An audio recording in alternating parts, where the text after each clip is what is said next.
Have you ever wondered what it would have been like to walk through the streets of Rome after the sun disappeared below the horizon?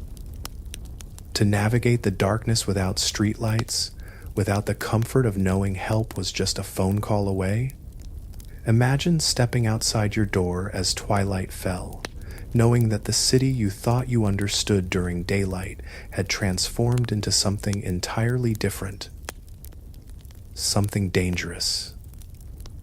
The Roman Empire, one of history's greatest civilizations, was a place of incredible achievement and sophistication. Grand architecture, complex infrastructure, philosophical brilliance. But there was another side to Roman life, a side that most of us never consider when we think about the ancient world. When darkness fell on Rome's streets, the city became a place of genuine peril.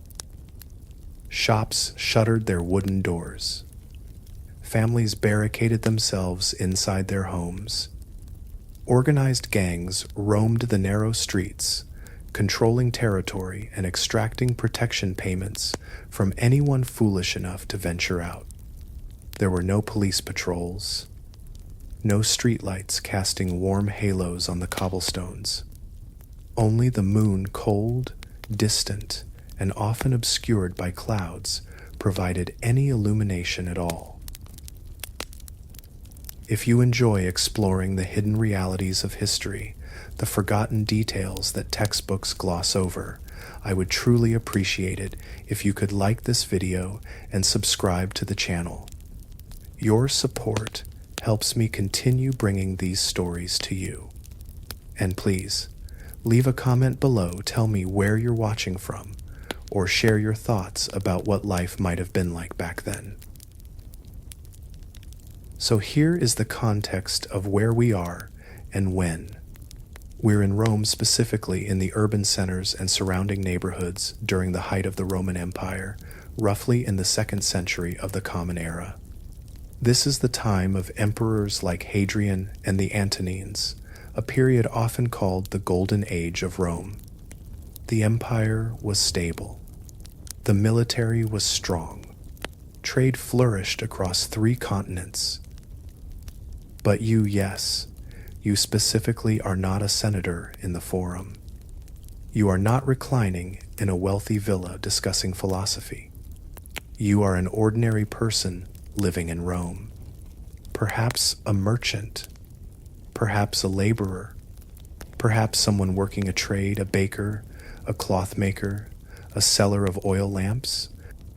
You have a family to feed.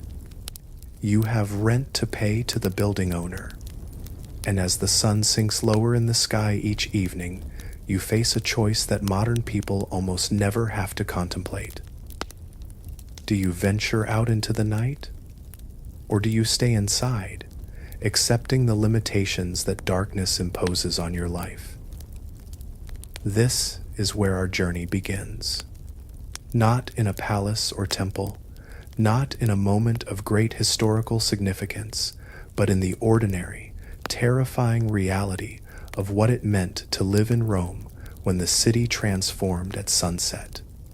The contrast between what Roman streets were during the day and what they became after dark was shocking, almost incomprehensible to those of us living in the modern world with our artificial lighting and our security systems and our assumption that we can go where we please whenever we wish.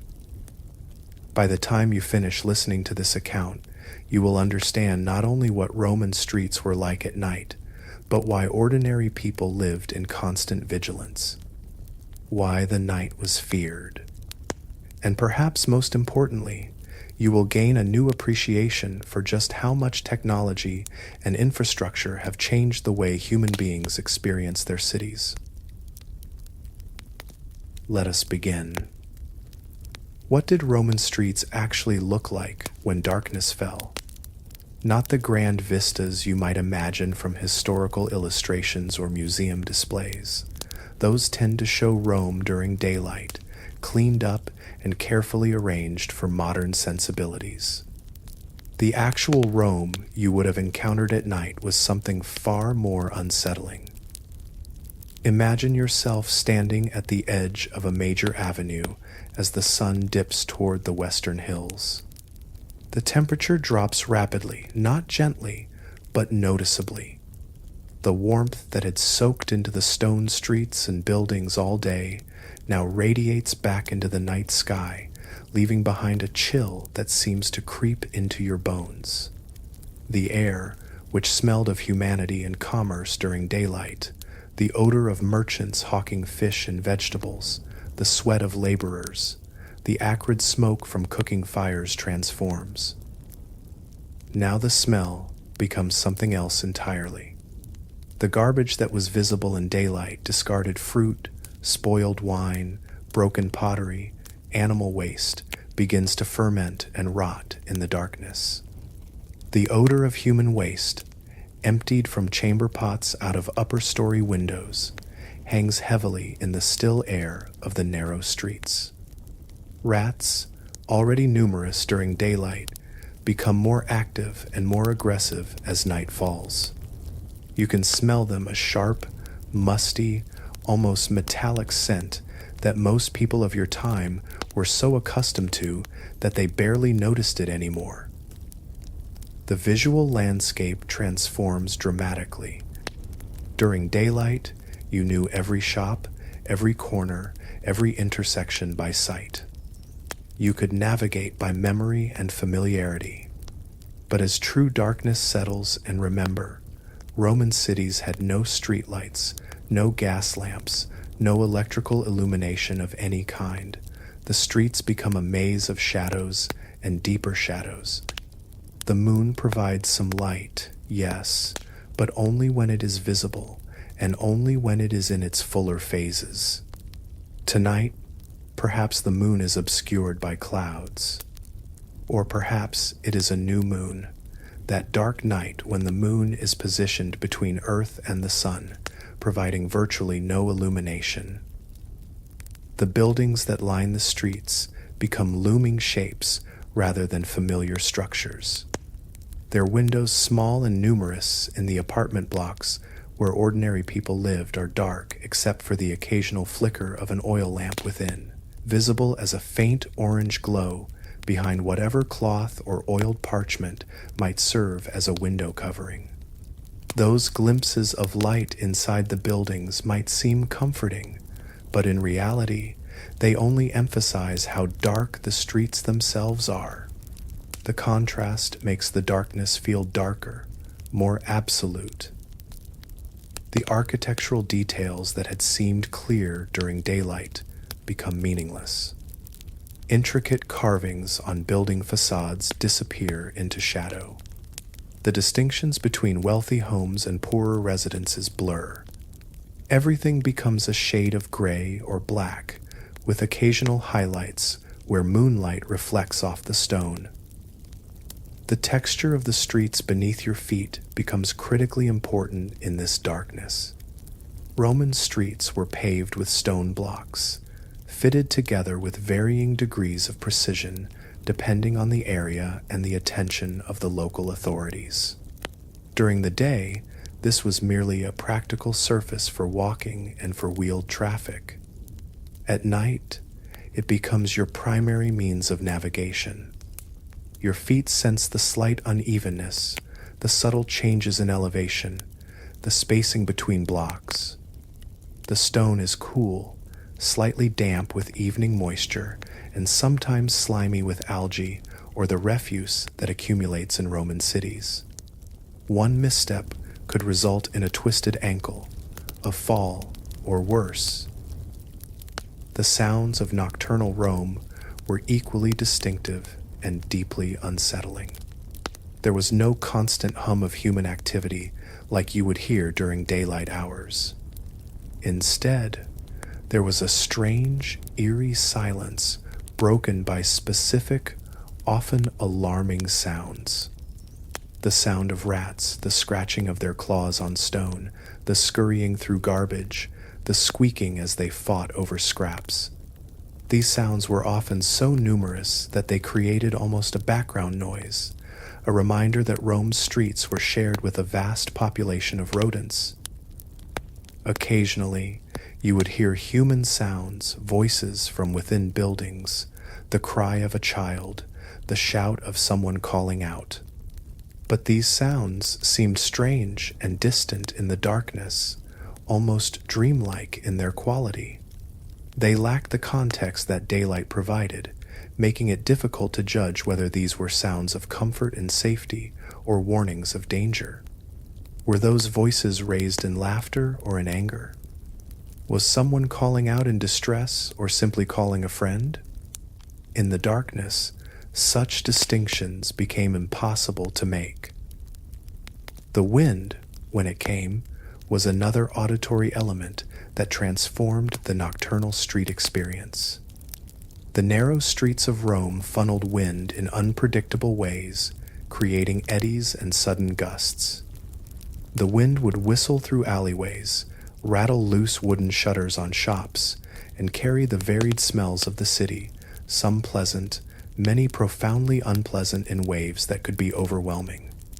The sound of the wind itself, often amplified by the stone buildings, created an almost haunting backdrop to the night. Now, let us contrast this with the modern experience. When you walk through a modern city at night, you are enveloped in artificial light streetlights, the glow from shop windows, the headlights of passing vehicles, the backlit screens of smartphones. The visual environment is not so different from daytime, merely dimmer and more colored by artificial light sources. You can see your surroundings clearly enough to navigate with complete confidence. You know exactly where you are, what the buildings around you look like, and whether any potential threats are visible. In modern times, you carry a device, a phone, or a personal alarm that can summon help instantly. You trust that police patrols are in the area, that security cameras are recording, that someone will come to your aid if you call out. You walk in busy areas where other people are present, and you accept that nighttime is simply a normal part of urban life, just like daytime. You might feel cautious in certain areas, but the fundamental assumption is that you are reasonably safe. For a Roman at night, none of these assumptions held true.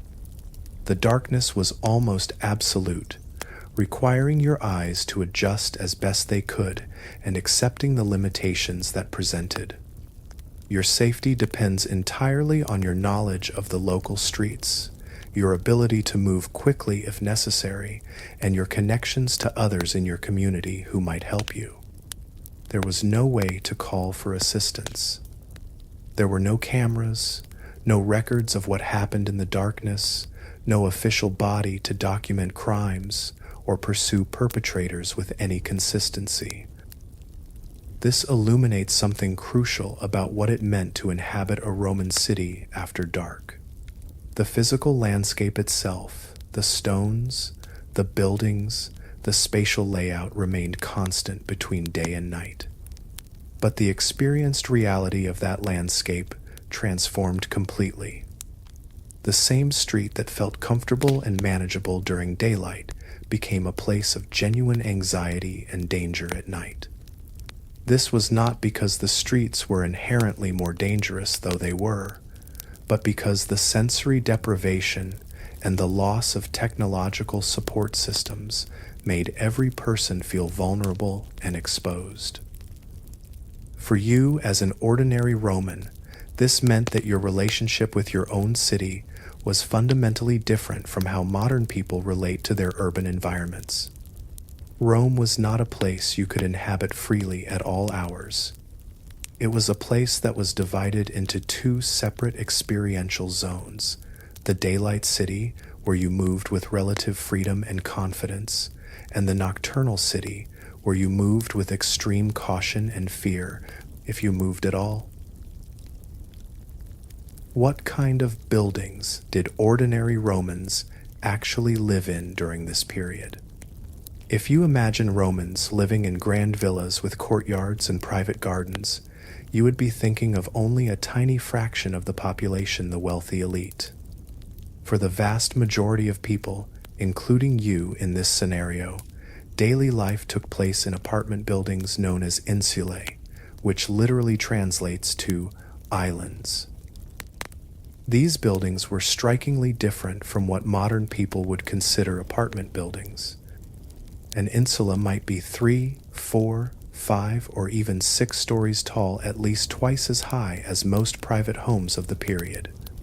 They were constructed somewhat hastily, often using a wooden frame with mud brick or other cheap materials filling the gaps. The construction was not designed to last for centuries. It was designed to be built cheaply and to generate rental income quickly. Fires were extremely common in these buildings because of the wooden construction and the open flames used for cooking and heating. The typical layout of an insula was highly efficient but deeply cramped. A ground floor might contain shops, a baker's shop, a cloth seller, a wine merchant, a food seller of some kind. These shops faced the street directly, providing income for the building owner and services for the neighborhood residents. Above the shops, stacked vertically, were apartments of decreasing quality as one climbed higher.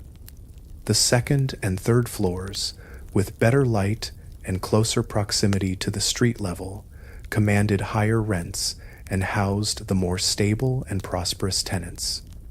The upper floors, reaching toward the roof, were poorly lit, cramped, and hot in summer, and their inhabitants paid the lowest rents. Your apartment, if you are an ordinary worker, probably measured around 200 square feet smaller than a modern studio apartment. It consisted of a single room, perhaps with a small anteroom or alcove. There was no kitchen in your apartment. Cooking was done either in a public kitchen or in a small brazier or charcoal burning device that created intense heat and considerable smoke in the confined space. There was no toilet. You used a public latrine or a chamber pot that you emptied into a public trash heap or into designated waste areas in the street. There was no running water in your apartment. You fetched water from a public fountain or hired someone to bring it to you. There was no heating system. You relied on braziers or charcoal burners, which were expensive to operate and which created serious risks of fire and carbon monoxide poisoning. Lighting in your apartment came from oil lamps, small vessels that burned olive oil with a wick made from rush or papyrus. These lamps were not bright. They provided a flickering, dim light that was barely adequate for basic tasks like eating or simple crafts. Reading was possible by lamplight, but only slowly and with considerable eye strain. Candles, made from tallow-rendered animal fat, were even dimmer and smokier than oil lamps, and they smelled terrible. Most people simply did not have electricity or any reliable artificial lighting. Their lives were naturally structured around the rhythm of daylight and darkness. The walls of your apartment were probably made of a mixture of materials, some stone, some brick, some mud brick, held together with mortar. The plaster coating these walls was often thin and crumbling. Moisture from the outside air penetrated through the walls, creating dampness and mold. In winter, the dampness made the space feel cold and clammy. In summer, the lack of ventilation created a hot, stuffy atmosphere that was almost unbearable. The windows, and there might be 1 or 2 small window openings, were covered with oiled cloth or parchment rather than glass, which was expensive and rarely used for ordinary housing. The building itself, from a structural standpoint, was a source of constant worry. Cracks developed in the walls as the wooden frames settled and shifted. Sections of wall sometimes collapsed, crushing anyone who happened to be in their path. The upper floors were particularly unstable. Tenants living on the 5th or 6th floor of an insula knew that they lived in a building that might partially collapse at any moment. The Roman writer Martial, who lived during this exact period, wrote extensively about the dangers of insular living, the fear of fire, the constant risk of collapse, the noise and chaos of so many people living in close proximity. Families lived in these apartments. A husband, wife, children, sometimes several children, all in a space smaller than a modern bedroom. There was no privacy, no personal space beyond what your body occupied. Every sound your neighbors made, the sounds of their daily life, their arguments, their intimate moments, was audible through the thin walls. Similarly, your sounds carried to them. There was almost no concept of acoustic privacy in these buildings. Now, consider what this means for your experience of nighttime in a Roman city. During the day, the chaos and activity of the insula and the surrounding streets provided a kind of safety through crowding and visibility. Yes, the building was cramped and unpleasant, but it was full of people. You moved in and out among dozens of other residents, going to the shops on the ground floor, traveling to work, gathering water, conducting your daily business. The streets outside were crowded with vendors, workers, soldiers, and citizens going about their day. This crowd, while chaotic, provided a kind of protective anonymity and visibility. But when evening fell and darkness came, the dynamics changed completely. Your neighbors retreated into their small spaces, lighting their dim oil lamps and shuttering their windows. The shops on the ground floor closed and shuttered their doors with heavy wooden panels. The streets, which had been full of humanity, emptied rapidly as people fled indoors. If you remained outside or if you ventured out for any reason, you were exposed in a way that modern people can barely comprehend. You were visible to those who might wish to harm you, but you could not easily see threats approaching. The very structure of your insula, which had provided a kind of safety through density and crowding during daylight, became a potential liability at night. The building offered nowhere safe to retreat to quickly if you were caught outside in a dangerous situation. The maze of streets and narrow alleyways that surrounded these insulae became easy places to lose your way, to be cornered, or to walk directly into a group of dangerous men without realizing it until it was too late. The architecture of Roman cities, designed for the activities and needs of daylight, became a hostile and confusing environment at night. Who exactly posed the threat that made Roman streets so dangerous at night? It would be tempting to imagine a single, obvious enemy, perhaps the military, or bandits who preyed on travelers, or a simple criminal underclass. The reality was far more complex and far more integrated into the normal functioning of Roman urban society. The primary threat came from organized gangs that controlled specific neighborhoods or streets. These were not the gangs of modern imagination, groups of young people seeking thrills or driven by poverty into crime. Roman street gangs were often sponsored and protected by wealthy patrons, sometimes even by government officials. They functioned, in many ways, like a parallel power structure operating alongside the official government.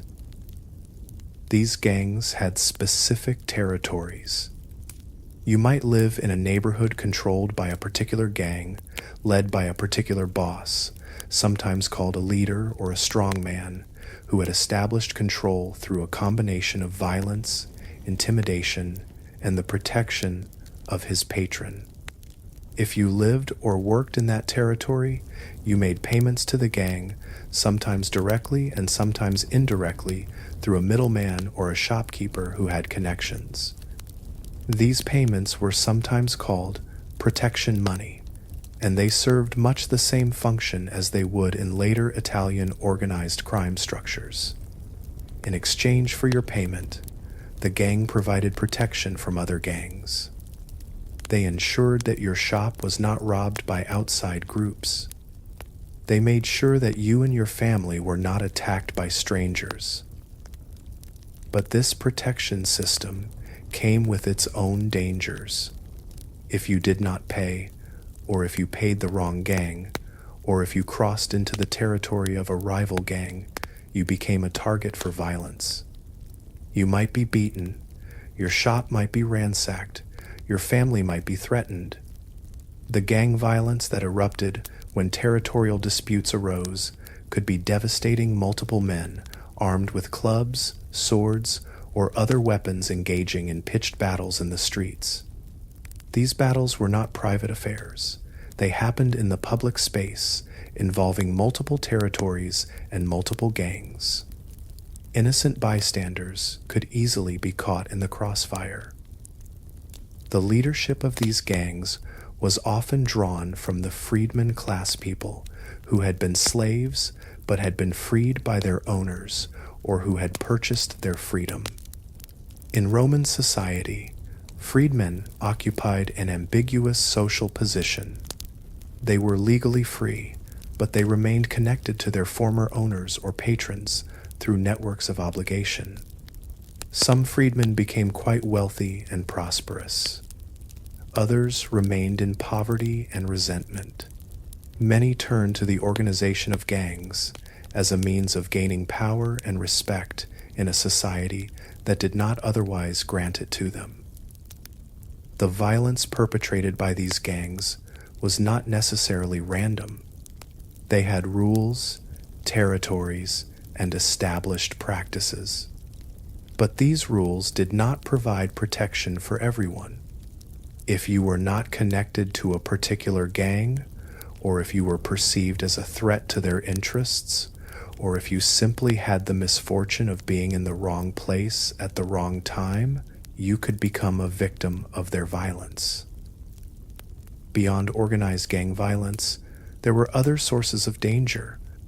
Thieves and robbers operated at night, targeting drunk people, merchants who carried money or goods, or anyone perceived as an easy victim. These criminals were often desperate people, slaves escaped from their masters, people who had failed to find regular work, people whose circumstances left them no choice but to steal to survive. Their violence was often born of desperation rather than ideology. But desperation could be as dangerous as any calculated cruelty. A desperate robber might kill you to prevent you from identifying him later. A person with nothing left to lose might commit acts of shocking violence for relatively small amounts of money or goods. Sexual assault was also a danger, particularly for women traveling alone or for young men who were perceived as vulnerable.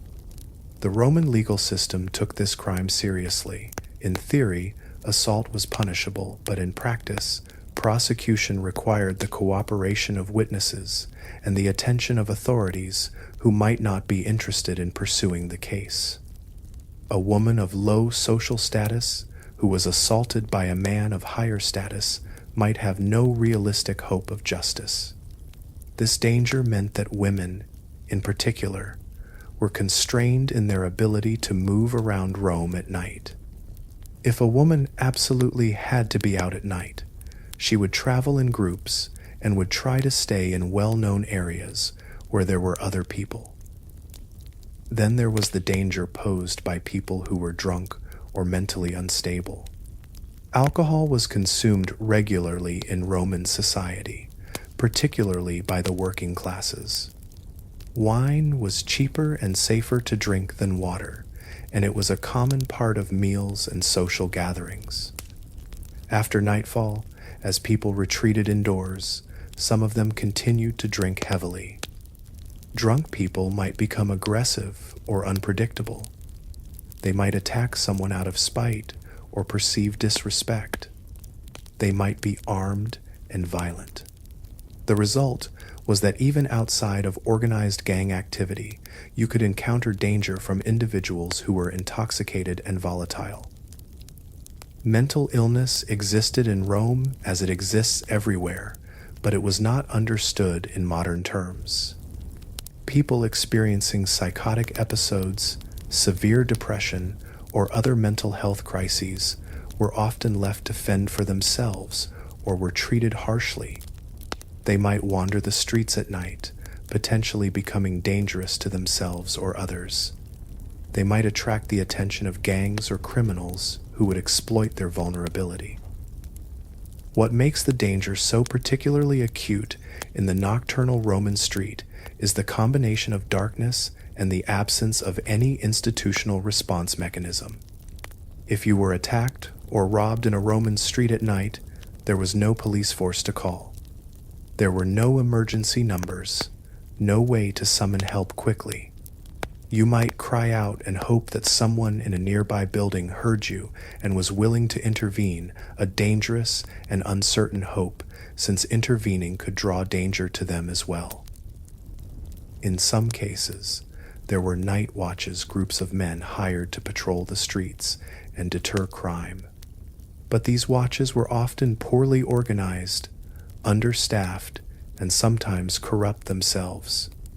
They might be bribed by gang leaders to look the other way while crimes occurred. They might not arrive in time to prevent a crime, or they might arrive after the perpetrator had already fled. Relying on the night watch for protection was often futile. The lack of institutional protection meant that people had to rely on personal networks and relationships. You might travel at night in a group with friends or family members because there is strength in numbers. You might hire a personal guard if you were wealthy enough to afford it. You might travel with servants or slaves who could help protect you or carry weapons on your behalf. But if you were an ordinary working person of limited means, the vast majority of the population, these options were largely unavailable. You simply had to hope that you would not encounter danger, or you had to accept the risk and venture out anyway. This reality transformed the nocturnal cityscape into something quite different from the daylight version. The same streets that were full of commerce and human activity during the day became a patchwork of safe zones and dangerous zones after dark. The safe zones were areas near your home or workplace, where you were known and had connections.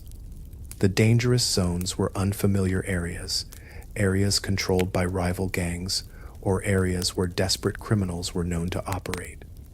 Navigating the city at night required knowledge not just of the physical layout, but of the social and criminal geography as well. You needed to know not just how to get from one place to another, but whether you could safely make that journey at night and which routes to take to minimize danger. It might seem that with shops closed and darkness falling, all commerce would cease in Rome at night. That would be incorrect.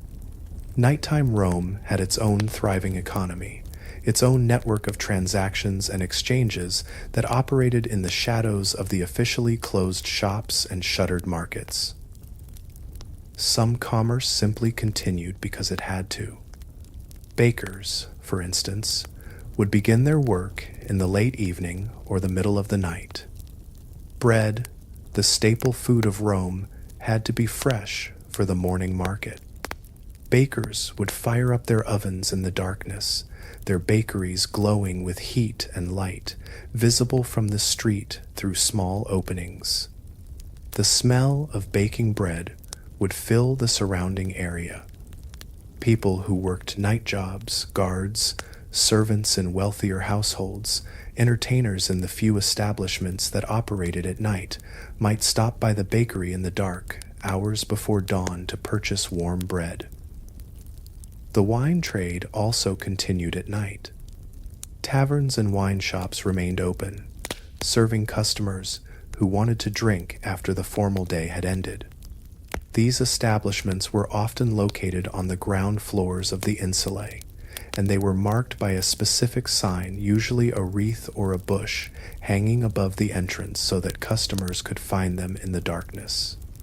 The interiors of these taverns were lit by oil lamps and were often crowded with customers, both the regulars who lived in the neighborhood and strangers passing through. The clientele of nighttime taverns included workers who had just finished their shifts, construction workers, dock workers, laborers of various kinds. It included merchants who had traveled long distances and had arrived too late in the day to find lodging or who were waiting for companions to meet them. It included men on military duty, soldiers who had time off from their responsibilities. It included wealthy men who enjoyed nighttime entertainment and who did not fear the streets due to their status or because they traveled with armed servants. It included enslaved people sent by their masters to purchase wine or to escort their owners to social gatherings. The taverns themselves were often rough places. Fights erupted frequently, fueled by alcohol and by the tensions of close proximity among men from different social classes and backgrounds. The tavern keeper, who was often also the owner of the building or had a lease from the owner, was responsible for maintaining order, and they usually did this by physically removing troublemakers or by calling in gang members or hired thugs to do the job. Money changed hands constantly: payment for drinks, payment for food, payment for gambling, which was a popular nighttime activity. Some taverns also served as brothels, with enslaved people available for sexual services. The nocturnal economy also included less legitimate forms of commerce. Stolen goods were fenced in the darkness, passed from thieves to handlers to eventual buyers who knew not to ask too many questions about the origin of merchandise. Counterfeited coins, a serious problem in Roman society, were sometimes produced and distributed at night. Illegal money lending took place, with lenders charging interest rates that far exceeded what was theoretically acceptable under law, targeting desperate people who needed quick cash and had nowhere else to turn. Some of this commerce was organized by the same gang structures that controlled the streets, providing an additional revenue stream for gang bosses and creating additional incentive for them to maintain their territorial control. Sex work, which was legal and regulated during certain hours in Rome, continued at night, but sometimes moved into less official channels. Some prostitutes worked in established brothels that had licenses and operated with the knowledge and permission of authorities. But others worked as independent contractors or for gang-controlled operations, and their working conditions were often dangerous and exploitative. The darkness of nighttime streets made these workers particularly vulnerable to robbery, violence, or assault.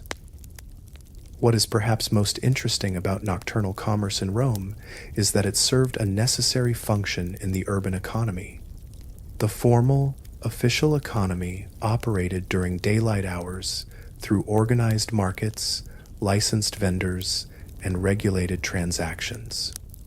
But the informal, nighttime economy served people and needs that the daytime economy did not accommodate. Workers who labored long hours and only had nighttime free time could find food and drink. People with illicit goods or illicit needs could conduct business without the same level of official scrutiny. For people engaged in criminal activities, the nighttime economy provided a means of distributing their ill-gotten goods and converting them into legitimate goods or currency. The existence of this nighttime economy also meant that there were always some people on the streets, at night tavern keepers, vendors, performers, and various people engaged in commerce of different degrees of legality. This actually provided some safety for ordinary people traveling at night, as areas with commercial activity were less likely to be the site of gang violence or random robbery. The presence of multiple people and the possibility of witnesses created a deterrent against the most brazen crimes. Conversely, Areas completely devoid of any nighttime commercial activity were far more dangerous, as there would be no witnesses and no one to potentially intervene if you were attacked. What did it actually feel like, on a psychological level, to be a person moving through the streets of Rome at night? The physical dangers are significant and real, but the mental and emotional toll might have been even more profound. Begin with the fundamental disorientation that darkness causes.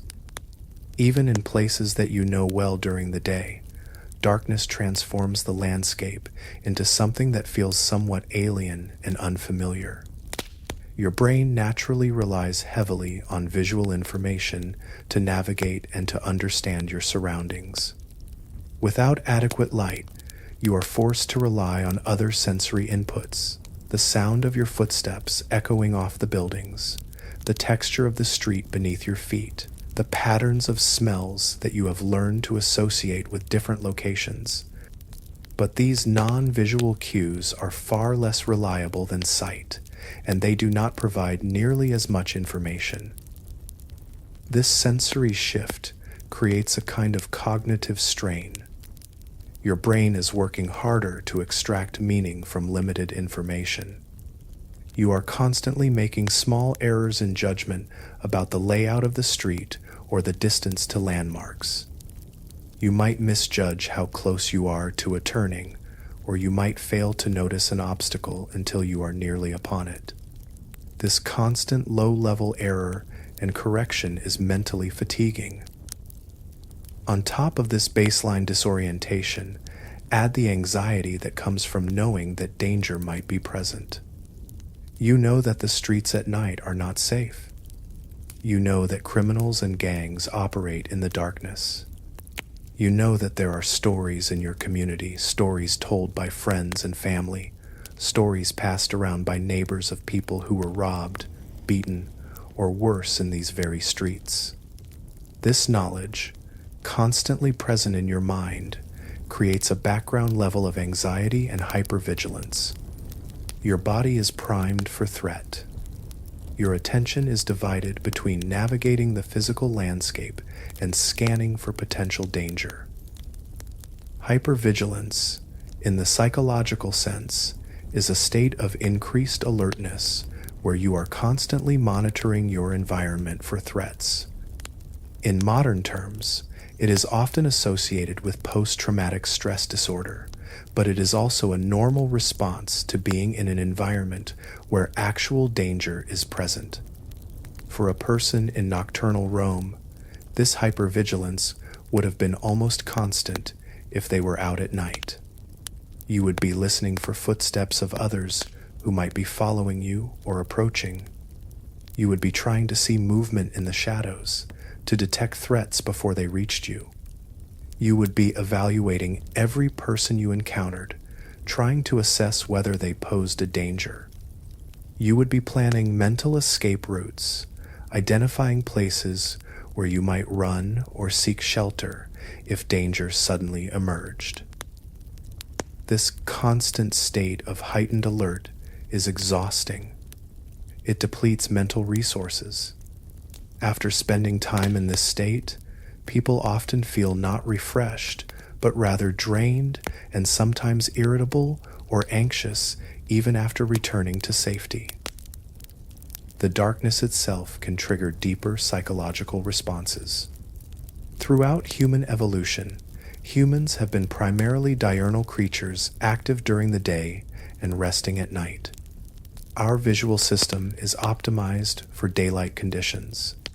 Our circadian rhythms have evolved to make us more alert during daylight and to encourage sleep at night. Darkness, particularly complete darkness, can trigger instinctive fear responses in humans. These fears are not learned. They appear to be hardwired into our neurobiology. When you are in complete or near complete darkness, particularly in an unfamiliar or potentially dangerous environment, your brain can trigger what is sometimes called primal fear, a fear that precedes rational thought and that activates the most ancient and basic defensive systems in your nervous system. Add to this the sounds of nocturnal roam, the rats, the wind, the occasional human voice, the creaking of buildings and shutters, and you have an auditory environment that is unsettling and sometimes actively frightening. A sound that you cannot place, a noise coming from an unknown direction, creates uncertainty. Uncertainty in a dangerous situation creates anxiety. Your mind will often interpret ambiguous information in a threat-oriented way, particularly in a state of hypervigilance. A sound that might be innocent, the shifting of a building's structure, an animal moving in the darkness, might be interpreted as a threat until you determine otherwise. The smells of nocturnal roam, the decay, the human waste, the general foulness of an ancient city without modern sanitation add another layer of discomfort. Smell has a powerful connection to emotion and to memory. Bad smells can trigger disgust, which is actually a defensive emotion that evolved to help us avoid disease. The constant presence of putrid smells in Roman streets at night would have created a constant low-level sense of contamination and danger. For many people in Roman society, the psychological response to nocturnal streets was to simply avoid them whenever possible. If you could structure your life to conduct all your business during daylight hours, you would do so. If you had to be out at night, you would seek the company of others. You would travel in groups when possible, as having other people around provided both practical protection and psychological reassurance. You would move quickly, taking the most direct route rather than wandering aimlessly. You would stick to areas that you knew well and that had sufficient pedestrian or commercial activity that you were not completely alone. For people who had to regularly venture out at night, guards, soldiers, servants traveling on their master's business, night workers, entertainers there, would have been a psychological adjustment process. Your initial fear and hypervigilance would not disappear, but it might become somewhat normalized through repeated exposure. You would develop strategies for managing the anxiety. You might develop a sense of familiarity with certain routes or neighborhoods, reducing the disorientation that comes from the darkness. You might develop relationships with other people who also worked at night, creating a sense of community even within the dangerous nocturnal environment. But this psychological adaptation should not be mistaken for comfort or safety. Even people who regularly traveled at night in Rome would maintain a level of vigilance and anxiety about potential danger. The stories of robbery, assault, and worse would remain in their minds. The knowledge that danger was possible would continue to influence their behavior and their emotional state. Adaptation made the nocturnal environment survivable but not pleasant, and definitely not safe. The danger of nocturnal Roman streets was not equally distributed across all segments of the population. Your social status, your position in the hierarchy that structured Roman society, had an enormous impact on how vulnerable you were to the threats that existed at night and on what options you had for managing those threats. At the very top of the social hierarchy were the senators, wealthy landowners, and high-ranking military officers, the people who wielded real political and economic power in the empire. These people, if they were in the city of Rome, typically lived in substantial private homes on the Palatine Hill or in other prestigious neighborhoods. They did not live in apartment blocks. They had resources, servants, slaves, guards, and connections to powerful patrons. If they needed to venture out at night, they traveled with a retinue of armed servants. They might carry weapons themselves. They had the protection of their status. Attacking a person of high social rank was a serious crime with severe consequences. Their risk of being robbed or attacked was substantially lower than that of ordinary people. Below the elite were various layers of the middle class, successful merchants, craftspeople who had built profitable businesses, minor officials, and other people of modest but genuine prosperity. These people might live in upper floors of decent insulae or in small private homes. They had some money and some status. They might be able to hire a guard if they traveled at night carrying valuable goods. They might have connections to more powerful patrons who provided protection. They were less vulnerable than ordinary people, but they were still at risk, particularly if they were traveling alone or if they were moving in unfamiliar neighborhoods. The vast majority of the population fell into the category of ordinary working people, laborers, vendors, servants, people working trades. These were you in this scenario. People in this category had little status, minimal resources, and very limited options for protecting themselves. If you traveled at night, you generally traveled with family members or trusted friends, relying on the safety of numbers. You stayed within your home neighborhood whenever possible, where you had relationships and connections that provided a degree of informal protection. You attempted to avoid situations where you would be alone and isolated. Your vulnerability was high, and your options for reducing that vulnerability were limited. At the very bottom of the social hierarchy were enslaved people. Slaves represented a significant portion of the Roman population. Estimates suggest somewhere between 1/5 and 1/3 of the total population were enslaved at any given time. Some slaves had relatively good situations. They might work as skilled craftspeople, as administrators in their master's household, or in other positions where they had some degree of autonomy and respect. But many slaves experienced brutal conditions and had no control over their lives. If a slave was sent out at night by their master, they had to go, regardless of the danger. They had no recourse if they were robbed. Stealing from a slave was not treated as seriously as stealing from a free person.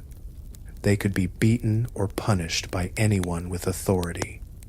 Enslaved women faced particular dangers at night, including the risk of sexual assault, which had no legal protection for slaves. Gender also played a significant role in determining vulnerability and options.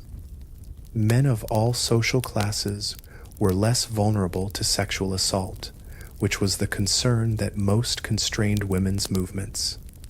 Free women of high social status could generally avoid being out alone at night. They traveled with attendants or trusted companions if they had to venture out. Women of the working class had fewer options. They might need to work at night. Some women worked as tavern keepers, laundresses, or other trades that operated during irregular hours. Some women were enslaved and forced to work at night by their masters. Some women engaged in sex work, which might happen during night hours. These women were at particular risk of sexual assault, violence, and robbery. Young men, particularly young enslaved men or young men from the working classes, faced different vulnerabilities. They were less likely to be sexually assaulted than women, but they were potential targets for gang violence, forced recruitment into criminal activities, or exploitation by older men seeking sexual favors.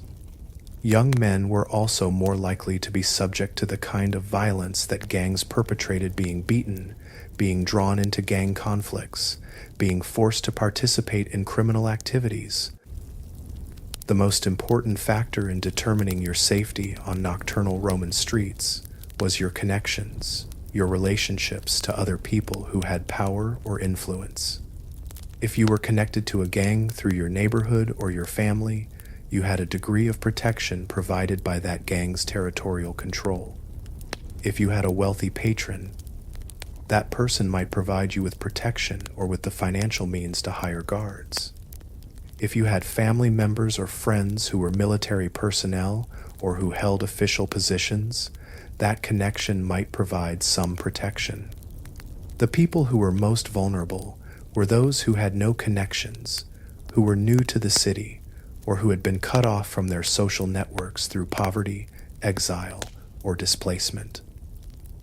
This social reality meant that for you, as an ordinary person trying to survive in Roman society, your ability to avoid danger at night was inextricably linked to your social connections and your ability to maintain those relationships. You could not simply decide to walk through the streets at night if you were not connected to people who could protect you or provide you with assistance. You had to be strategic about your movements, about which routes you took, about whether you traveled alone or in groups. Your nighttime world was smaller and more restricted than the world available to people of higher status. Conversely, your life during daylight hours was constrained differently. The daylight city was where business occurred, where markets operated, where opportunities existed. You spent your daylight hours working, conducting business, engaging with the economic and social life of the city. It was the nocturnal city that was restricted to you. Let us examine several specific scenarios that you might encounter as you move through nocturnal Rome, paying particular attention to the sensory details of each situation and the challenges they presented. Scenario 1. Encountering a group of young men with unclear intent. You are walking through a neighborhood that is not your usual area. You had business that kept you out until after the sun had fully set, and now you are making your way home. The street you are on is not completely empty. There are other people around, but they are moving quickly, heads down, clearly focused on getting to their own destinations. The sounds of the street are relatively quiet.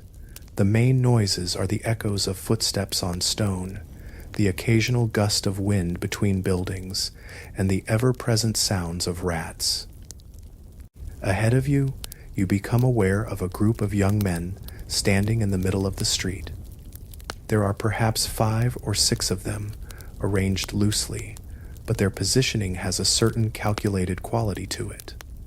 They are blocking the street, but not obviously. They are just standing there, talking to each other, but positioned such that anyone walking through has to pass among them or go around them. Your heart rate increases. Your mind immediately goes through a rapid calculation. Are these men connected to a local gang? Are they criminals looking for an easy target? Or are they just young men hanging out with no particular intentions? In the darkness, it is impossible to tell. Your options flash through your mind. You could turn around and go back, taking a different route home, but this would mean a significantly longer journey and you would be lost in unfamiliar streets. You could continue straight ahead, passing through or around the group, but this would bring you into direct contact with them and make you a visible target if they were indeed looking for someone to rob. You could move toward a building wall or an alleyway, trying to create space and escape routes. You choose to continue, but you slow your pace slightly, trying to appear less threatening and less like someone with something worth taking. As you approach the group, your senses go into overdrive. You are hyper-aware of every detail. You can smell them, the sweat of their bodies, the smell of wine on their breath, the smell of their unwashed clothes. Your eyes are trying to track all of them simultaneously, trying to detect if any of them are moving in your direction or if any of them have weapons visible.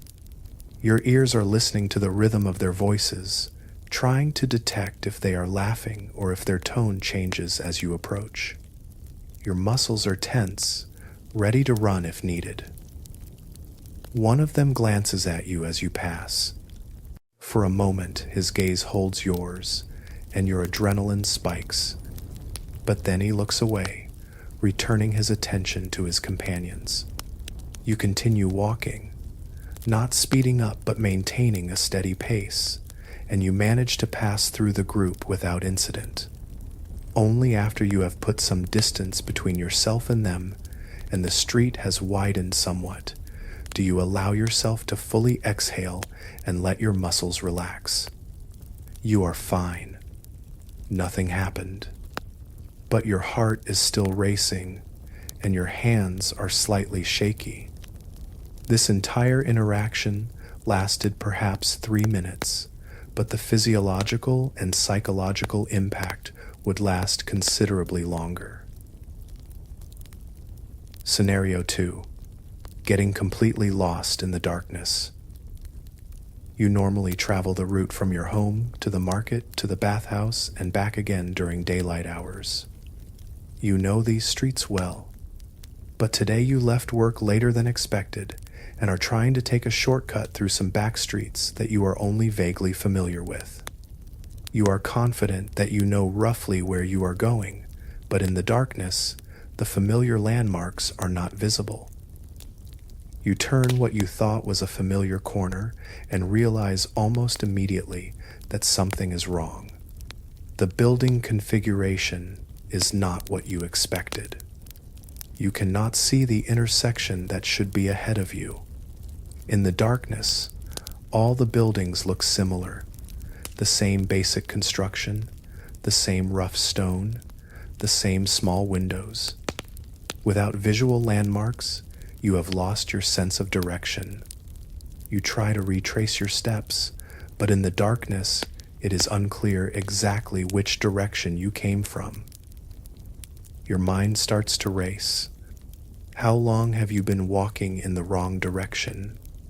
How far have you gone from the main streets where there would be people or where you would recognize the surroundings? The darkness seems to be closing in around you. The buildings create shadows on shadows, creating a visual environment so devoid of clear information that your sense of spatial orientation begins to break down. The sounds around you take on a more ominous character. You hear footsteps echoing off the buildings, and you cannot quite determine whether they are coming toward you or moving away.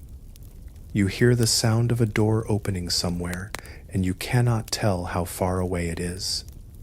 The narrow alley you are in seems to funnel sound in strange ways, making it difficult to use auditory information to orient yourself. You call out to see if anyone is nearby who can give you directions. Your voice echoes off the stone buildings, creating an eerie effect. For a moment, there is no response. Then, a window slams shut on one of the buildings above, and you hear muffled cursing from within. Clearly, the occupant was sleeping and did not appreciate being awakened. You apologize quickly, though you are not sure if your words are heard, and you continue walking, trying to reconnect with a main street or a landmark you recognize.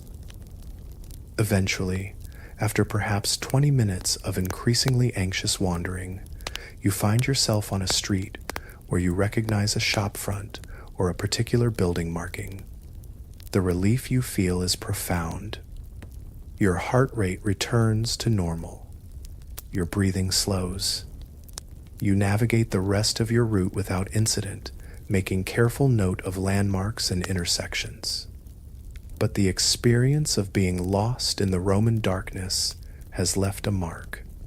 For days afterward, you are more hesitant about taking shortcuts in unfamiliar territory at night.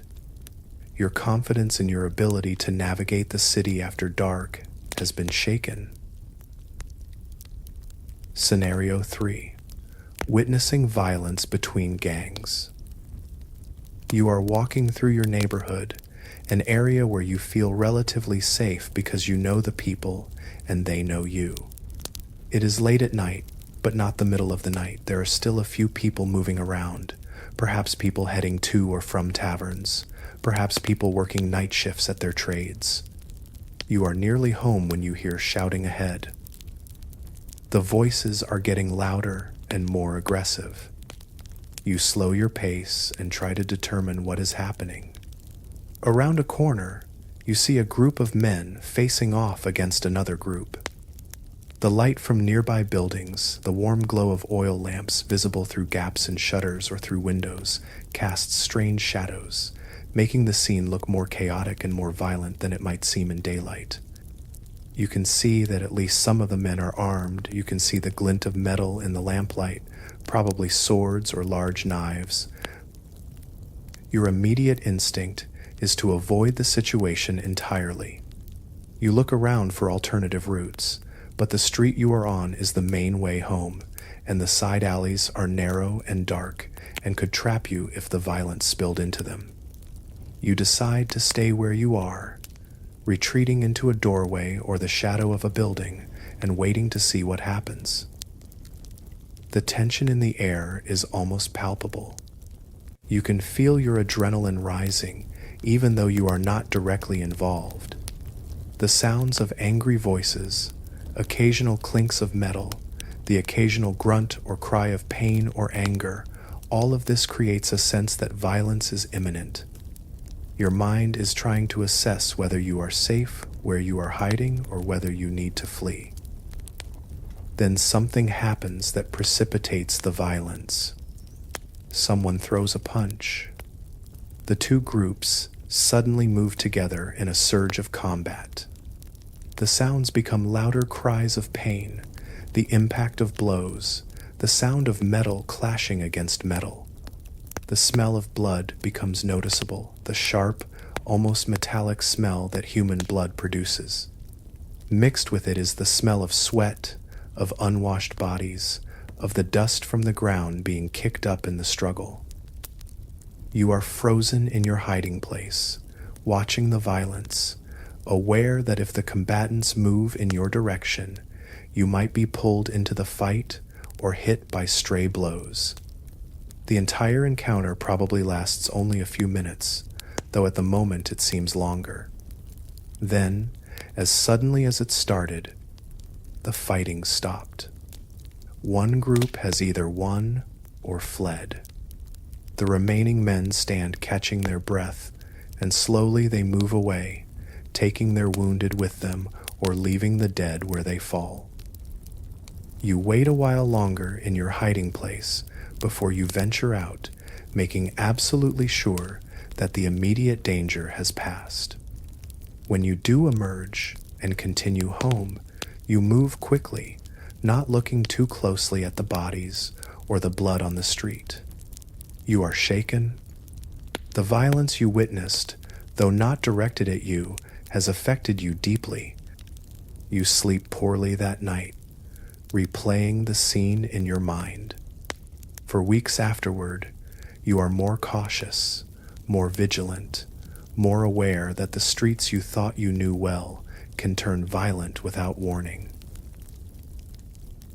Scenario 4. A medical emergency in the darkness. You are out at night for legitimate reasons. You are returning from a late work shift or from conducting business when you experience sudden abdominal pain. It is severe, doubling you over, and you have to stop walking and lean against a building wall to regain your composure. The pain subsides slightly, but does not go away. You realize you might be seriously ill. In this situation, you face a series of terrible choices. You need to get to your home or to someone who can help you, but you are in pain and probably moving slowly. If you stay on the street calling for help, you are vulnerable to criminals who might see you as an easy target, a person in obvious distress and unable to defend themselves. If you try to make it home alone, you might collapse in the street, which would leave you completely helpless. If you try to reach the home of someone you You are assuming they are nearby and willing to help. You struggle toward what you hope is the location of a friend or family member who lives in a nearby building. Moving in the darkness is made much more difficult by your pain.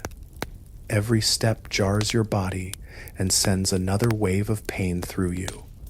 Your breathing is uneven, and you might be muttering or groaning without even realizing it, which could attract attention from people on the street. Eventually, you reach the building and you bang on the door or the window, calling out for your friend or family member. There is a delay before anyone responds. They are asleep, and they need to wake up, get up from their bed, and come to the door. During this delay, you are standing in the street, vulnerable and in pain. An elderly person or a young person alone might be particularly terrified during this waiting period. Once you are safely inside your friend's home or your own home, you can try to figure out what is wrong with you. Rome had physicians, but they were expensive and not particularly effective by modern standards. Many people relied on folk remedies, on the knowledge of experienced women in their community who served as informal healers, or simply on time and rest for their conditions to improve. If your condition was serious, there was only so much that could be done. Infection, hemorrhage, or other serious conditions could easily prove fatal. The combination of being stranded in darkness while experiencing a medical crisis represents a genuine threat to your life. To truly understand what Roman streets were like at night, it helps to compare them to other historical periods and other places. What distinguishes the nocturnal experience in Rome from other times and locations? Consider, for instance, medieval cities in Europe in the centuries following the fall of the Roman Empire. Medieval cities were generally smaller than Rome and more organized around defensive structures like walls and castles. In some respects, the dangers of medieval streets at night were similar to Rome: lack of lighting, criminal elements, organized gangs. But medieval cities often had more organized systems of watch and ward, with designated night watches that were more integrated into the civic structure than anything Rome had. Additionally, the role of the Catholic Church in medieval cities provided a kind of institutional presence that Rome lacked. You could flee to a church or monastery and claim sanctuary from secular threats. Rome had temples, but they did not function quite the same way. So, in some respects, medieval cities might have been safer at night than Rome. In other respects, particularly with respect to superstitions about the supernatural and the way that fear and ignorance combined, they might have been more terrifying. Compare Rome to London during the Industrial Revolution in the 1800s. London had gas lamps beginning in the early 1800s, which provided a level of lighting that would have been unimaginable to Romans. London had a professional police force, created in the early 1800s, which provided at least the possibility of law enforcement and intervention if crimes occurred. On the other hand, London's industrial slums were densely packed with desperate poor people, and the problem of street crime and violence was severe. The murders committed by Jack the Ripper in the 1880s highlighted the dangers that existed in London's East End at night. So London at night was different from Rome in some respects, better lit, with more official institutions, but still a place where serious dangers existed, particularly for women and for people without resources or connections. Consider also the experience of nocturnal cities in developing countries today. In many large cities in Africa, Asia, and Latin America, significant portions of the urban population live in situations where nighttime mobility is constrained by genuine dangers, gang violence, criminal activity, and the absence of functional police protection. In some respects, the experience of someone living in a dangerous neighborhood in a modern developing world city is not entirely dissimilar from the experience of a Roman living in a dangerous neighborhood in ancient Rome. The lack of reliable, formal security institutions creates a situation where informal networks and personal connections become the primary means of staying safe. Gangs control territory and provide a kind of protection and also a kind of threat. The night is a time when legitimate activity ceases and when darker, less legitimate activity occurs.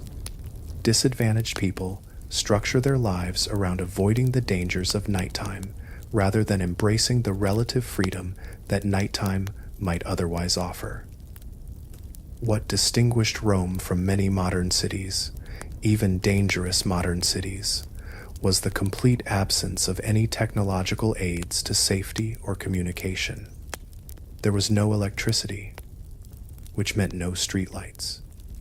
There were no vehicles with headlights, no technology to call for help, no way to illuminate a space instantly if you felt threatened.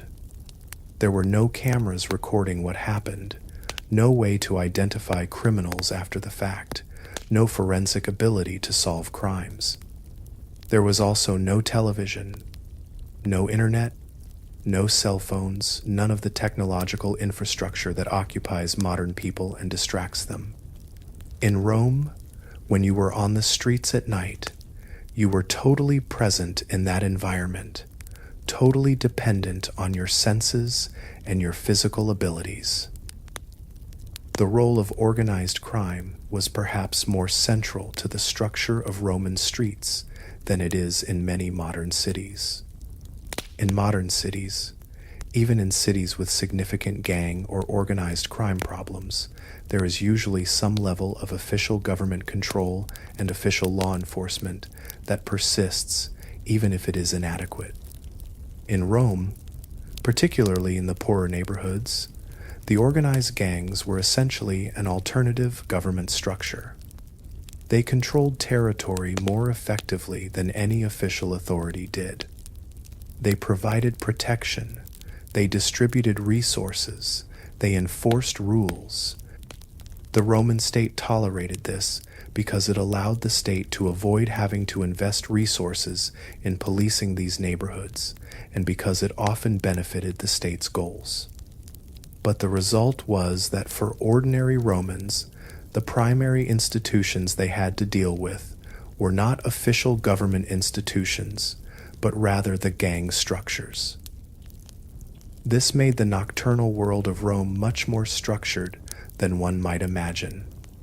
It was not a space of pure chaos or random danger. It was a space organized by rules, the rules of the gangs, the rules of the nighttime traders, the rules of the territories and neighborhoods.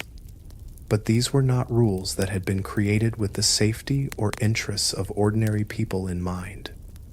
They were rules created by powerful groups to consolidate and maintain their power. Understanding these rules and navigating according to them was essential for surviving the nocturnal city. But compliance with these rules often came at a cost in money extracted for protection, in deference to criminal elements, in restrictions on freedom of movement.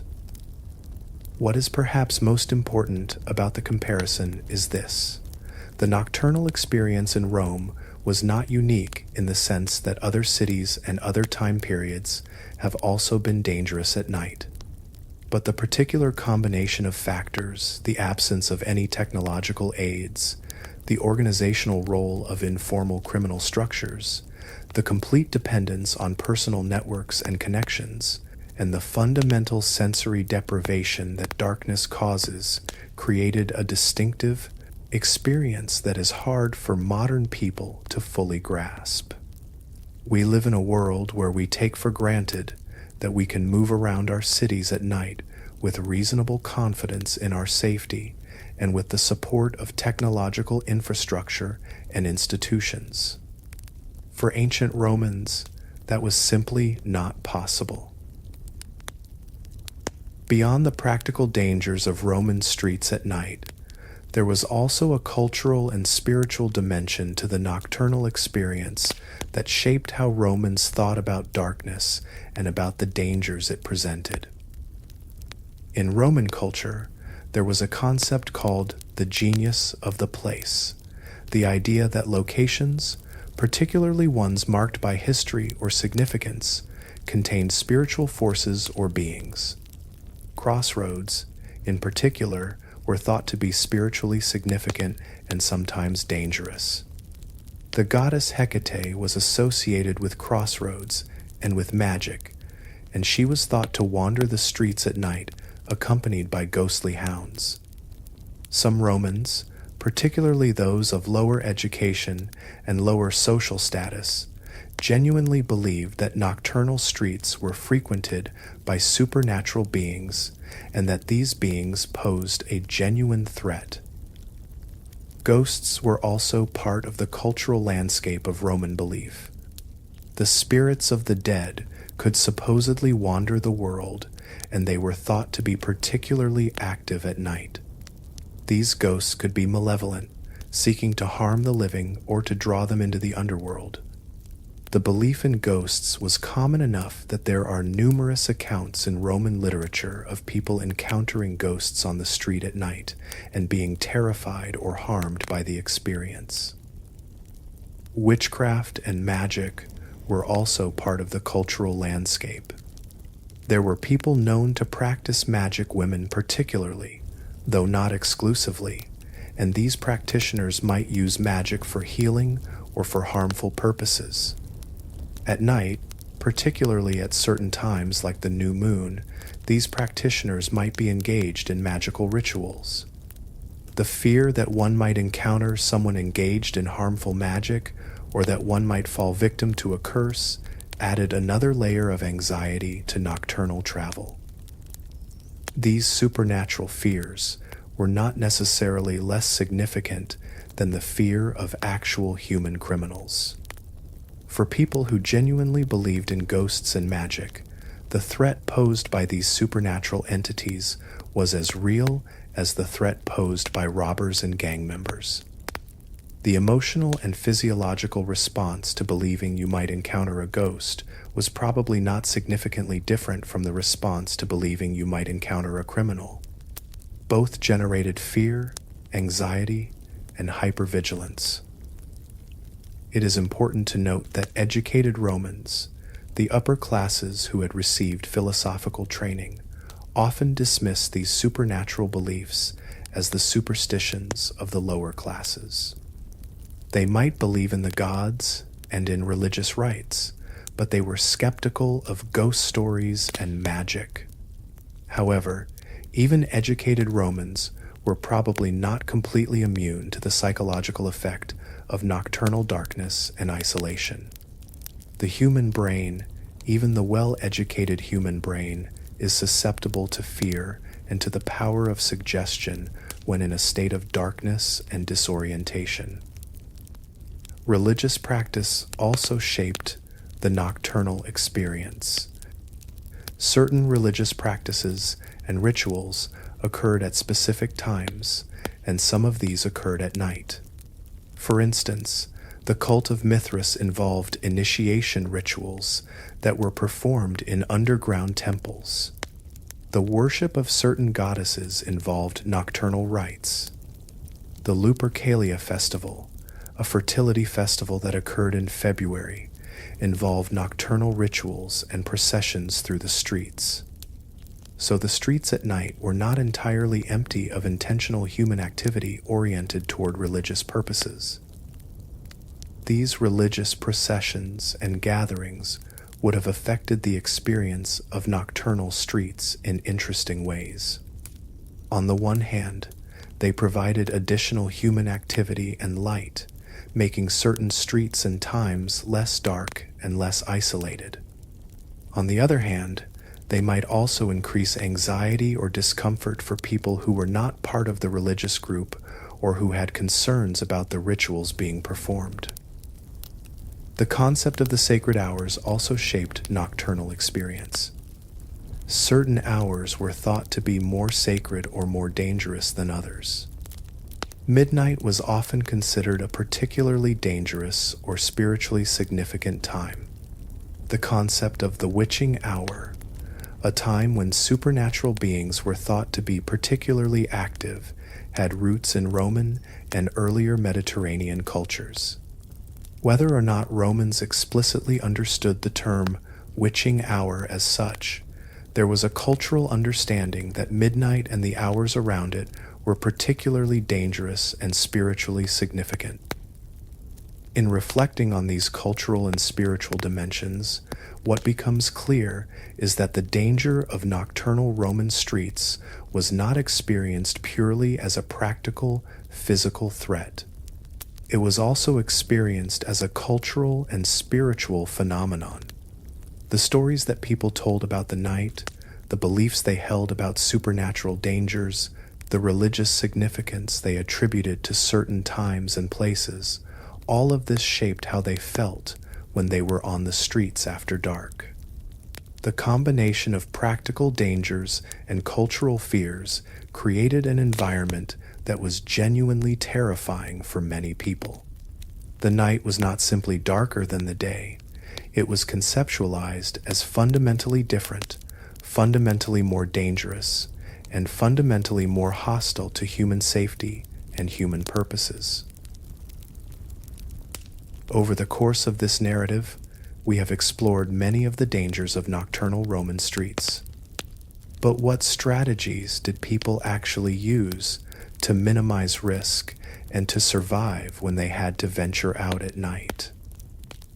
The most obvious strategy was simply to avoid being out at night whenever possible. This is why the structure of daily life in Rome was so oriented toward daylight. People woke early, worked during the day, and attempted to be in safe locations before darkness fell. If you could structure your work and your daily activities such that you were not required to be out at night, you would do so. This was not a strong preference, it was a survival strategy. When you did have to be out at night, the most important strategy was to travel with others. A group of people was far safer than a single person. Criminals were less likely to attack a group because the risk to themselves was higher. If one person was attacked and cried out, the others could come to their aid or at least distract or scare off the attacker. In groups, people also navigated more confidently, even in the darkness, because there were multiple pairs of eyes, multiple bodies to sense the environment and communicate information. If one person became disoriented, the others could help reorient. Family members often traveled together at night.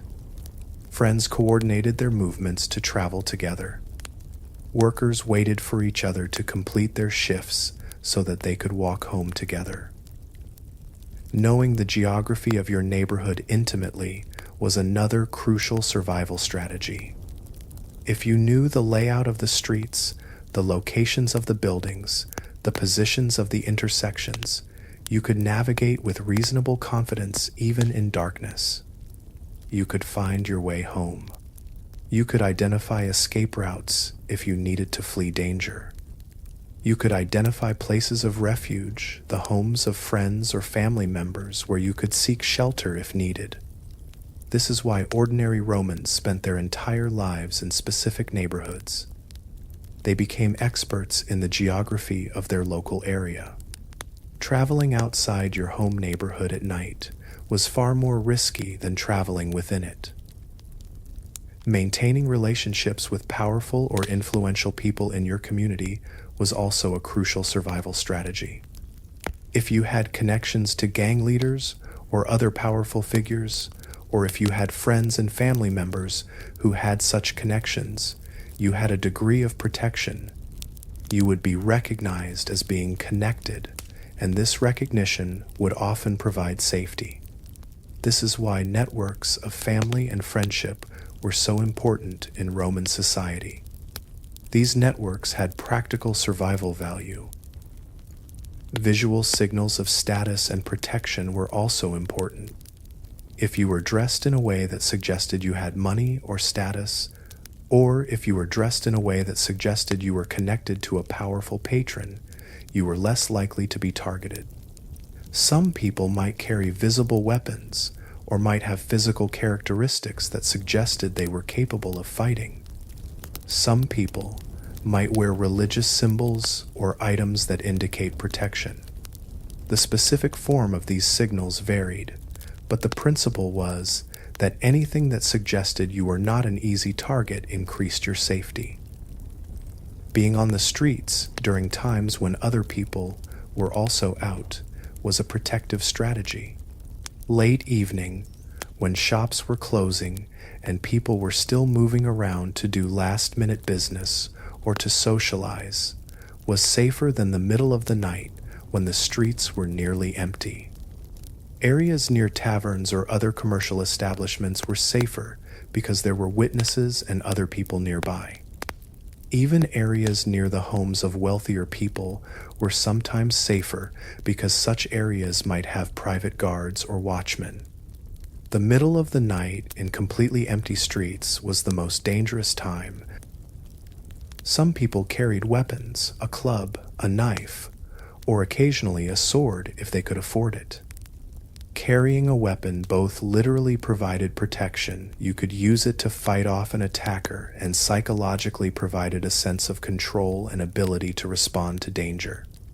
Of course, carrying a weapon also increases the risk in some situations, because a weapon you carried could be used against you, and carrying weapons might indicate to criminals that you had something worth taking. Some people hired guards or traveled with armed servants if they had the means. For merchants carrying valuable goods or for people traveling significant distances, hiring a guard was a reasonable investment. Military personnel or people with access to armed men could sometimes secure protection. Obviously, this option was not available to most ordinary people, but for those who could afford it, it was an effective protection strategy.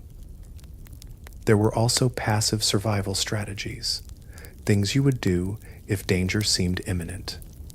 If you suspected that you were being followed or that danger was approaching, you would move quickly toward populated areas or toward locations where you had connections. You could hide in doorways or in the shelter of buildings. You would try to stay in the shadows to avoid being clearly visible to potential attackers. If confronted by criminals, you might try to communicate peacefully, offering them money or valuables rather than trying to fight. In many cases, robbery, the taking of goods or money, was the goal, not rape or murder. Offering your possessions might be enough to convince the attackers to leave you alone. All of these strategies, avoiding being out at night, traveling with others, knowing your geography, maintaining relationships, choosing safe times and places, carrying weapons, hiring guards, and passive avoidance tactics were ways that Romans managed the dangers of nocturnal streets. But it is crucial to understand that these strategies were not foolproof. No strategy could guarantee your safety. Even with precautions, danger could strike. The strategies reduced risk, but they could not eliminate it. For some people in Roman society, the night was not something to avoid, but rather the time when they worked. These night workers occupied a unique and often difficult position in society. Bakers represented one group of night workers. Bread was a staple food, and it had to be fresh for the morning market.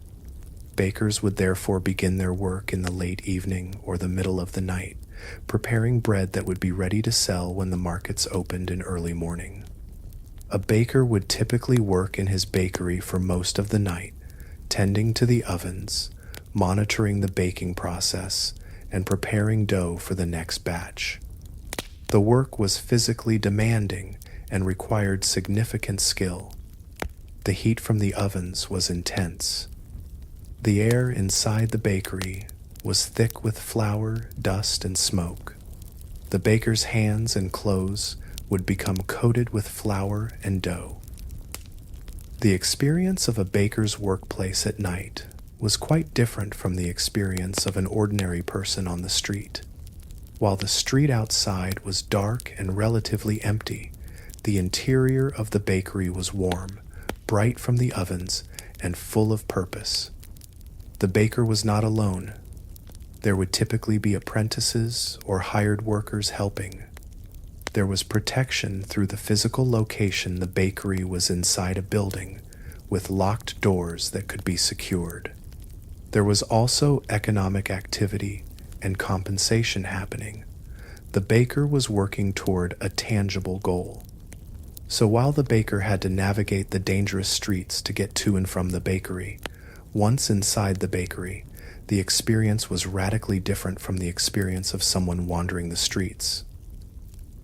Other night workers included entertainers, musicians, dancers, acrobats who performed in taverns or at private events. These workers would typically work during evening and night hours, often spending their time in taverns or moving between different locations where performances were requested. The taverns provided warmth, light, and the presence of other people. But moving between performance locations at night was dangerous. Entertainers might be targets for robbery because they often carried valuable instruments or because they were assumed to have money earned from their performances. Some entertainers were enslaved people owned by a wealthy person who hired them out to perform. Other entertainers were free people who had chosen this profession or had been forced into it by economic necessity. Particularly female entertainers, who might perform as dancers or singers, sometimes blurred the lines between entertainment and sex work. The work could be lucrative, but it also exposed the worker to significant risks, including violence and sexual assault. Guards and watchmen represented another group of night workers. These were people hired specifically to patrol streets, guard buildings, or watch over specific properties during night hours. A guard might be hired by a wealthy person to watch their home or business. A group of guards might be hired by a neighborhood or by a temple to patrol the streets and deter crime. Guards typically carried weapons, clubs, sometimes swords or spears. They might work alone or in groups, depending on what they were guarding. The life of a guard or watchman had both advantages and disadvantages compared to ordinary people on the streets. On the one hand, the guard had a weapon and training in how to use it, providing a level of protection that ordinary people did not have. On the other hand, the guard was specifically exposed to the dangers of the night in a way that ordinary people tried to avoid. The guard could not shelter in a home or a safe location. He had to patrol the streets and watch for trouble.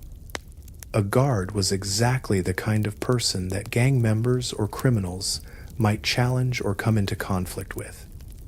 A night guard had a higher likelihood of encountering violence than an ordinary person attempting to avoid nocturnal streets. Some night guards were honest and did their job with dedication. Others were corrupt, accepting bribes from gang leaders or criminals in exchange for looking the other way while crimes occurred. Some guards were themselves members of gangs, using their position as an official guard to further the gang's interests. Servants and enslaved people also worked at night. A servant might be required to accompany their employer to a social event or to a business appointment that occurred at night. An enslaved person might be required to work at night, perhaps in a bakery, perhaps at a trade, perhaps at a business run by their owner. An enslaved person might be required to travel the streets at night to conduct their owner's errands. These workers had no choice about their working hours. They had to comply with their employers' or owners' demands, regardless of the dangers or their own preferences. Night workers who were enslaved faced additional dangers beyond those faced by free night workers. They were subject to violence by their owners or their employers. If they were out on the streets at night conducting an errand, they might be robbed by criminals who assumed that a person traveling at night was likely carrying valuables. They had no legal recourse if they were harmed. The psychological experience of being a night worker was probably complex. On one hand, night work provided employment and income, and for people struggling economically, that was crucial.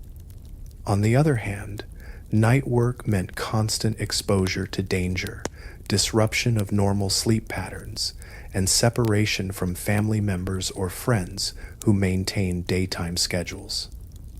Over time, a night worker probably became somewhat acclimated to the dangers and the disruptions. But this acclimation should not be confused with comfort or true safety. The most important realization about night workers is that they demonstrate that the nocturnal city was not an entirely empty or abandoned place. There was economic activity, there were people working, there were reasons for some people to be out in the darkness. This activity created opportunities for commerce, for employment, for various types of exchange. But it also created vulnerabilities, particularly for the people involved in this nighttime economy. Night workers were, in some sense, pioneers of nocturnal urban space, people who ventured into this space not by choice but because of economic necessity or because they were enslaved and had no choice. Their experiences, their strategies for staying safe, their psychological and physical responses to working in the nocturnal environment all contributed to the broader experience of what it meant to be in Rome at night. Rome was a state with institutions, laws, and official positions designed to maintain order and justice. The question naturally arises, what did these official institutions do about the problems of nocturnal crime and danger? The answer, unfortunately, is relatively little. The Roman state was not organized in a way that prioritized the safety of ordinary people on city streets at night. There were various officials, laws, and enforcement mechanisms, but they were not necessarily coordinated with the goal of preventing nocturnal crime.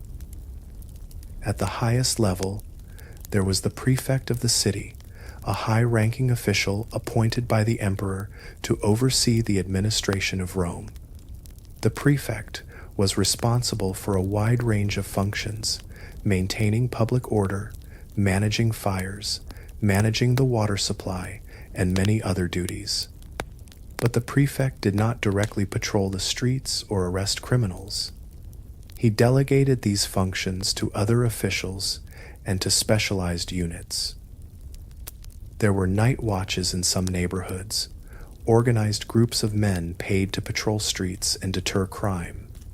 But these watches were often small, understaffed, and ineffective. They might consist of only a handful of men attempting to watch over an entire neighborhood. They were not organized into a unified, professional police force the way modern police are organized. Corruption was common. Watch members might be bribed by gang members or by powerful people to look the way during crimes. There were other officials involved in maintaining order. Aediles were magistrates responsible for maintaining public works and public order. Quaestors dealt with financial crimes. Praetors were judges who handled legal cases. But each of these officials had multiple responsibilities, and they were not primarily focused on preventing street crime at night. Furthermore, prosecution of crimes was not automatic. A crime victim would have to bring charges, and then a magistrate would decide whether to pursue the case. For ordinary people without status or connections, the likelihood of successfully prosecuting someone for robbery or assault was quite low. There was a concept of flagrancy in Roman law, the idea that if someone was caught in the act of committing a crime, they could be punished immediately. So if a robber or thief was caught red-handed by a night watch or by other witnesses, they might be beaten or even killed on the spot without a trial. But this did not prevent the crime from occurring in the first place. It was only a response to being caught.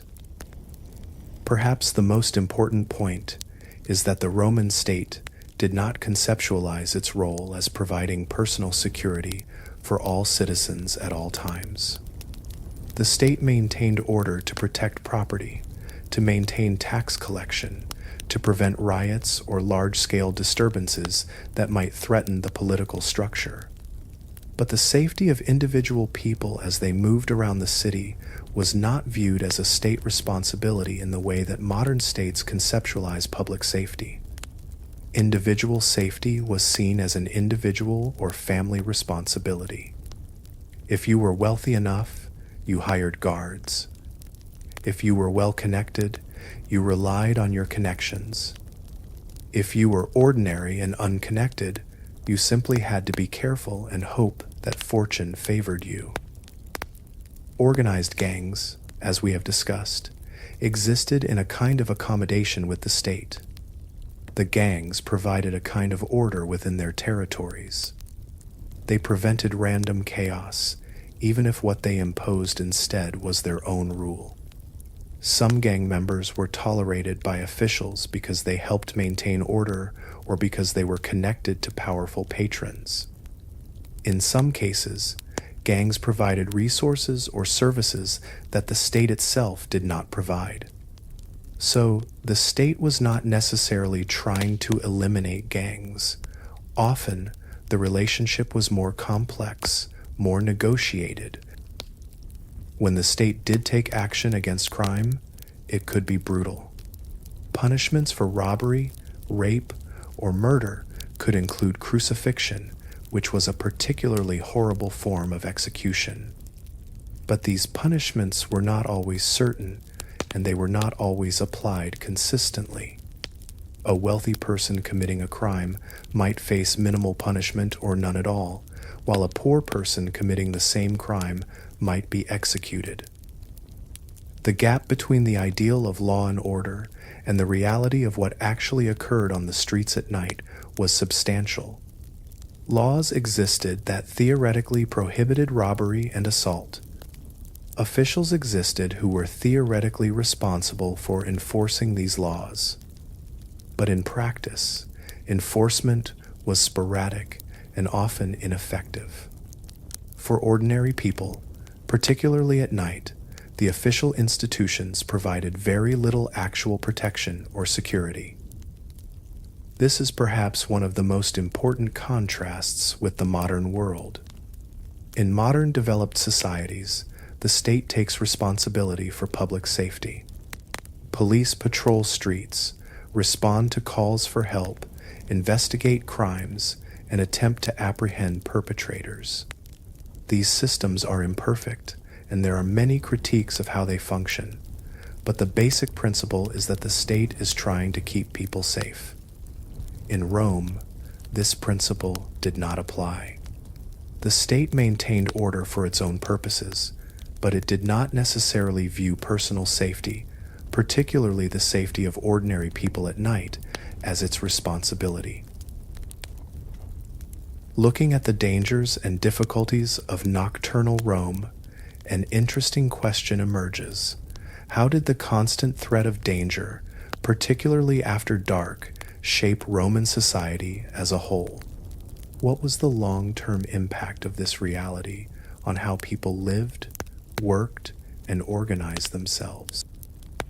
One significant impact was on the organization of labor and commerce. The necessity of completing all major economic activities during daylight hours meant that the Roman workday was highly intense and focused. People woke early and worked until darkness fell. There was no concept of splitting work across night and day shifts the way modern economies do. The nocturnal dangers created a clear boundary between the working day and the non-working night. This also affected the development of specialized trades and professions.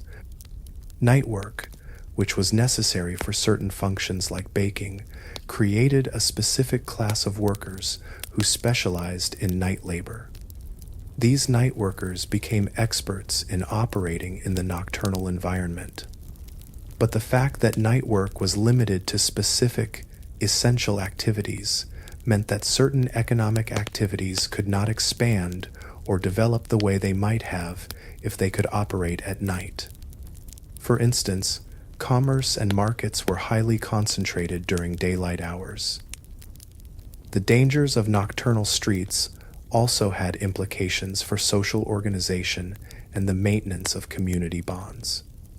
The fact that people could not easily move around at night meant that people's social worlds were highly localized and geographically restricted. You knew your neighbors very well because you spent most of your time in your home neighborhood. You had extensive face-to-face relationships with people in your immediate area. You probably had very limited relationships with people from other neighborhoods. This localization of social relationships had significant implications for how information spread, how agreements were reached, and how disputes were resolved. The necessity of maintaining relationships with local power brokers, whether gang leaders, wealthy patrons, or officials, was reinforced by the nocturnal danger.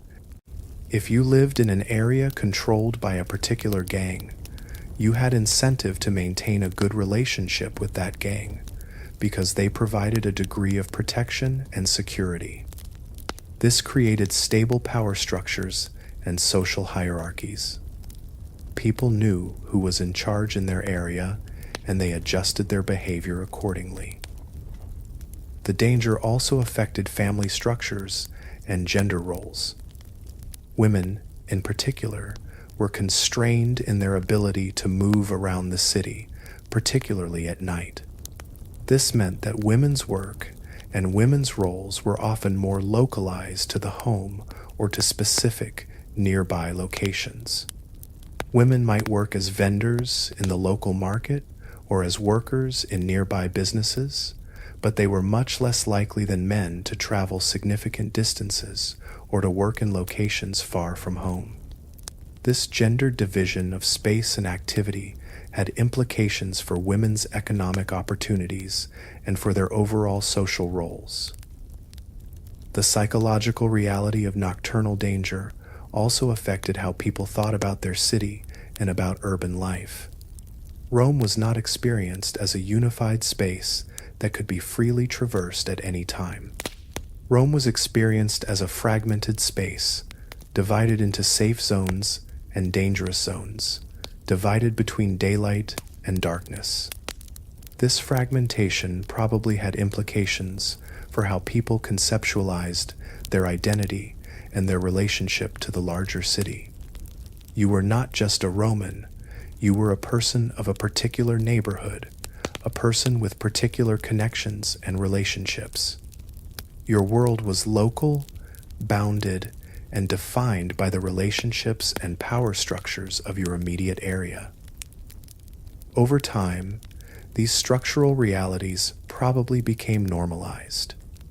People born and raised in Rome accepted the realities of nocturnal danger as simply part of how the world worked. They did not question why there was no unified system of street lighting or professional police.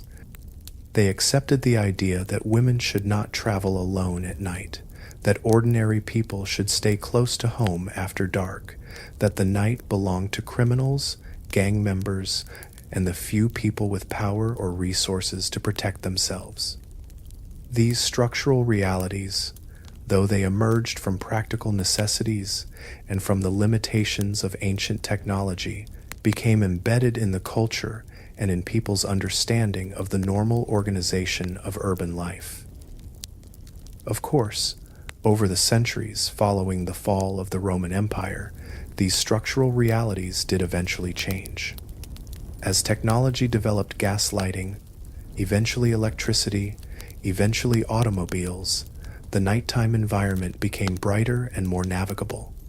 As states developed more sophisticated institutions, they began to take greater responsibility for public safety. Police forces were created. Street lighting was implemented. Emergency services were developed. Gradually, the night became less frightening and less dangerous. But for roughly 2,000 years of human urban civilization, from Rome until the development of modern technology, the night remained a fundamentally different and fundamentally more dangerous time than the day. This historical perspective helps us understand that the challenges and dangers we encounter in the modern world are not inevitable or universal. The ability to move freely and safely at night, to see our surroundings clearly, to call for help quickly, these are relatively recent developments in human history. They are the result of specific technological and institutional developments. For the vast majority of human history, including during the height of one of the world's greatest civilizations, the night was simply a dangerous time, and most people managed that danger by avoiding it whenever possible. We have journeyed through many aspects of what it meant to live in Rome and to experience its streets after nightfall, the physical dangers, the psychological challenges, the social structures that emerged in response to danger, the strategies people used to survive, the cultural beliefs that shaped their understanding of the night. Now, at the end of this exploration, what remains? What is the fundamental truth about the nocturnal existence that Romans inhabited? Perhaps the most important realization is this: the night was not a place where people lived. It was a time that people endured, survived, and hoped to pass through as quickly as possible. The night was not an opportunity or a time for living and experiencing life. It was a constraint, a limitation, a danger that had to be managed. Your actual living, your work, your socializing, your economic activities, your personal relationships, almost all of this happened during daylight. The night was the time when you retreated indoors, when you locked your door, when you lit your lamp, and tried to feel safe within your small space. This meant that for ordinary Romans, the world was, in a sense, smaller than it is for us. Your world was bound by what you could reach and do during daylight hours. You could not easily travel long distances at night. You could not easily conduct business or visit friends who lived far away if darkness was approaching. The practical world available to you was limited to what you could access during the day. But alongside this practical limitation, there was also something perhaps more profound, a kind of existential acceptance of human limitation and vulnerability. Romans, like all humans throughout most of history, were adapted to a world where daylight meant safety and possibility, and darkness meant danger and restriction. They did not fight against this reality. They organized their lives around it. There was perhaps a certain wisdom in this acceptance, an understanding that humans are not masters of the night, that darkness is not something to be conquered, but rather something to be negotiated with, accepted, and managed as best as possible. Modern people, with their electric lights and their vehicles and their communication devices, might feel that they have conquered the night, that they have transformed darkness into something manageable and even pleasant. But perhaps something has been lost in this transformation. Perhaps the fear and respect that Romans felt for the night was not entirely irrational or something to be overcome. Perhaps there is value in recognizing limits, and accepting that there are times and places where human activity should be restricted, or at least approached with caution and careful deliberation. For you, experiencing the reality of nocturnal Rome, the fundamental challenge is psychological as much as practical. It is the challenge of living with constant awareness of danger, of structuring your life around the limitations that danger imposes, of finding safety and security through relationships and communities rather than through institutions and technology. It is the challenge of accepting that the world around you, even the world of your own city, transforms fundamentally when darkness falls, and that this transformation is not something you can easily control or change. And yet, within these constraints, people lived. They worked, they loved, they raised families, they maintained friendships and communities. They found pleasure and meaning within the limitations of their circumstances. They developed strategies for survival. They built relationships that provided safety and support. They created cultural meanings and narratives to help them understand and cope with the dangers they faced.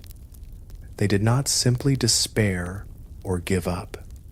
They adapted, they persevered, and they created lives that had meaning and value even within a context of real and constant danger. This is perhaps the most important lesson that the experience of nocturnal Rome offers to modern people.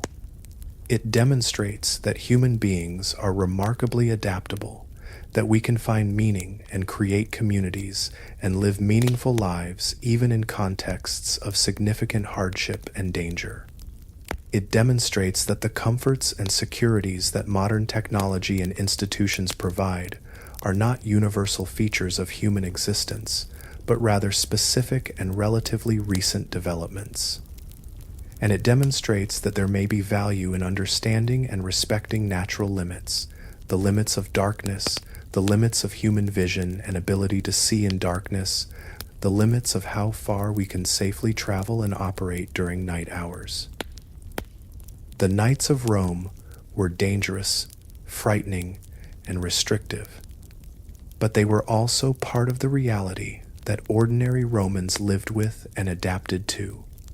Understanding this reality, understanding what it felt like to move through a nocturnal city without modern technology or institutions, helps us understand not just ancient Rome, but also ourselves and the particular circumstances, technological and social, that have made our modern world what it is. We have now traveled through the nocturnal streets of Rome, experiencing them through the sensory details and the psychological reality of what that existence was like. We have explored the physical dangers, the psychological challenges, the social structures, the cultural beliefs, and the personal strategies that people used to navigate this complex and dangerous environment.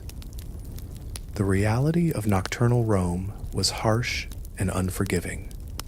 It was a reality that constrained human movement, that forced people to accept significant limitations on their freedom, and that made safety dependent on relationships, connections, and luck.